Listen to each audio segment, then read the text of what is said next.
Appreciate you guys being here. Good hard day. Jeff Hireman had surgery on his foot.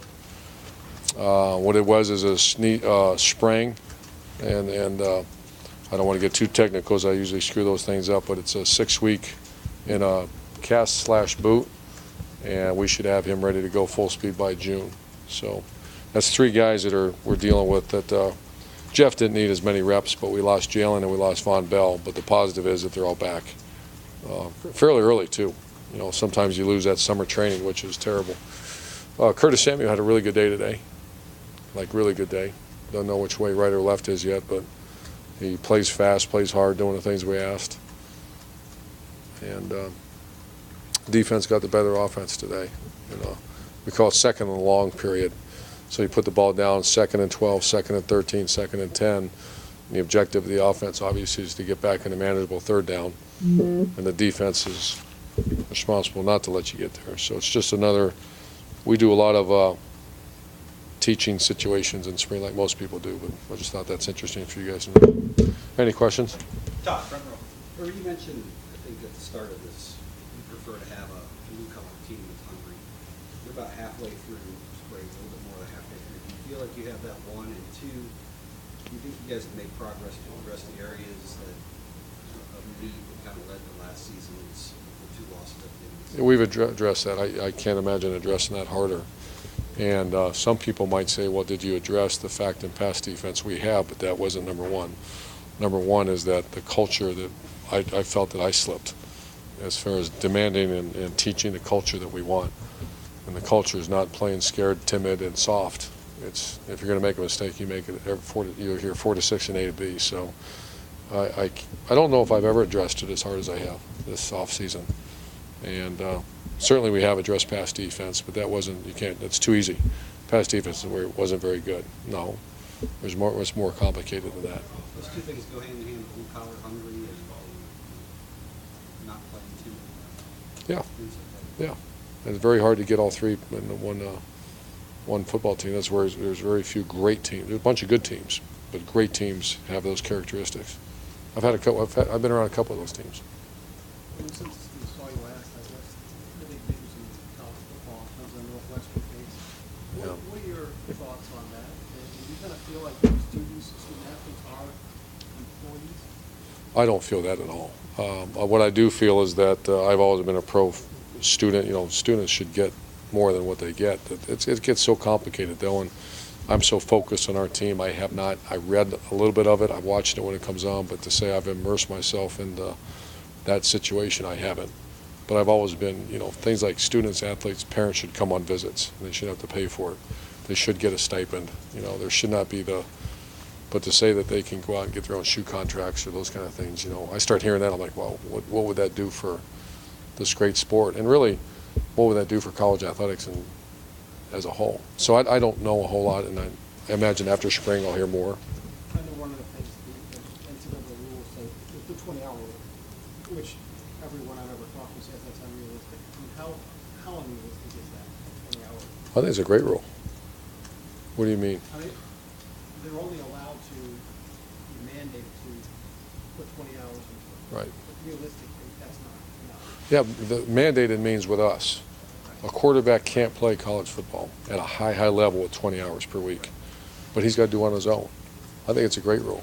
I think, you know, but that means that's why they have iPads. That's why kids can decide, players just like coaches can decide to be great. If they're watching the hour clock, if they're punching their clock and saying, I'm done 20 hours, then you probably got a pretty average player there. But I think, the coaches are, they created that rule. You give us 40 hours, we're going to keep it for 40 hours. And they still got to take care of their academics. So I have no problem with that rule. The mid-foot sprain, a lot of times that's a Liz Frank. Is that what it is? It's not. It's in that area, but Liz Frank does this, and it's not. But it's in that area. Far left, Matt. Just wondering at this stage, about midway through, are you seeing the light come on for any of the younger players, or what are you seeing? I guess at this stage, are you getting to the point where some of these guys are starting to get it a little bit more? Yeah, it's just once again, I don't want to start giving out names. I know that's makes good articles and conversation, but we're only 8 into it, and You know, you've heard about Darren Lee. You know, Chris Worley's doing a nice job. Cam Burrow's doing a nice job, and Josh Perry's turned into an Ohio State linebacker. He's not quite there yet. The offense line I'm concerned about. You know, I keep looking for Mewhort, Lindsley, and Hall and Norwell, and they're not out there anymore. And then you have Braxton Hireman out, so it's a depleted offense right now. I guess So. quarterback-wise, are those guys the guys that were getting there? Yeah, they were. I mean, he got me on a bad day because Cardell was bad today, and when I say bad, real bad. But to the point coming up till today, he was one of our most improved players on our team. So it's spring ball. You're going to have a bad day. We got to get those out of him before next fall. But he's clearly the number 2. Middle, Ari? Coach, your players talked about just on defense specifically, just simplifying and trying to be more aggressive and fast. They won the first defensive scrimmage we were able to watch, or the scrimmage defensively, and then today again. Seeing that, is that kind of the reason why they're able to, you're seeing those results, you think? Saturday they lost. 2 So weeks ago. yeah, the first one they won, the second one they lost, and then today wasn't win or lose a day. I'm seeing the culture and the coaches following the culture. We're just so early into it, But I see improvement in the areas that we're emphasizing right now, and that's getting to the ball and simplifying things. Front row, Tim? Yeah, a couple, Urban. Taylor Decker, is he being that lead duck you want? I mean, for that offensive group, and what do you see out of him specifically, or have you seen much? Big time. Until today, it was a bad day, and Taylor was part of the bad day syndrome. So up to that point, very impressed with what he's done, leadership, toughness, doing all the things that that previous group did. But today was not a good day. So. Was it because of the wind? I mean, you guys were outside, then you came in, right? Yeah. I mean, did the wind kind of screw? I mean, Yeah. did it change? How would you describe what happened there? I don't want to say soft because he's not soft, but players that allow the peripheral stuff to get into your, focus tends to issue, and that I think, and our coach Marty talked to our team about that. He saw some, that wouldn't affect Jack Mewhort, but he probably did as a sophomore, and Taylor's still a sophomore right now. So it was a bad day, and there's more. And the guys across the line of scrimmage are pretty good. Blocking Joey Bosa all day is not easy, and Joey got the best of him today. And the other thing, because we may not see you until late next week or whatever, you decided with your coaches convention or clinic this year, you've honored some guys and stuff like that. What's just sort of behind that? You bring in the 2 pro coaches. Yeah, it was just one of those I was either on a walk or somewhere, and I just started thinking about the great state of Ohio, and I think people sometimes forget that, this is the birthplace of Canton and Massillon, where you start talking about the birthplace of football, then 2 pro sports, and we have 2 great coaches. Mark Lewis is a great friend. I actually know Mike Pettin from when he was a high school coach as well. And I don't know if everyone's ever done that. We're going to have Larry Karras come down, arguably one of the greatest coaches of all time. We have other great high school coaches we're celebrating. We're going to, obviously, Paul Brown, we're going to honor him and his family for what he did for the great state of Ohio. So when you start looking at it, and our friend Mr. Parks is working on doing a little history lesson for us, it's really overwhelming.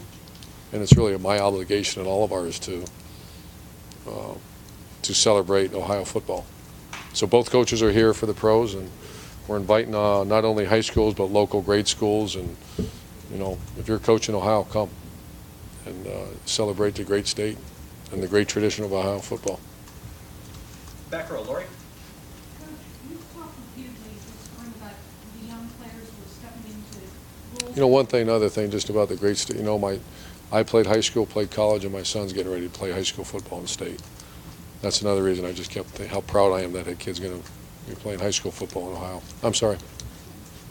You've talked about young players stepping into roles where you're counting on them. What does that mean for what you're expecting and needing from leadership this year, and what have you seen this spring in that respect? Well, I'll go ahead and tell you what we're doing. We're doing something called unit leadership, and that's I've taken the approach last year, this time, where players are going through leadership training. And this last 4 weeks, our coaches have been.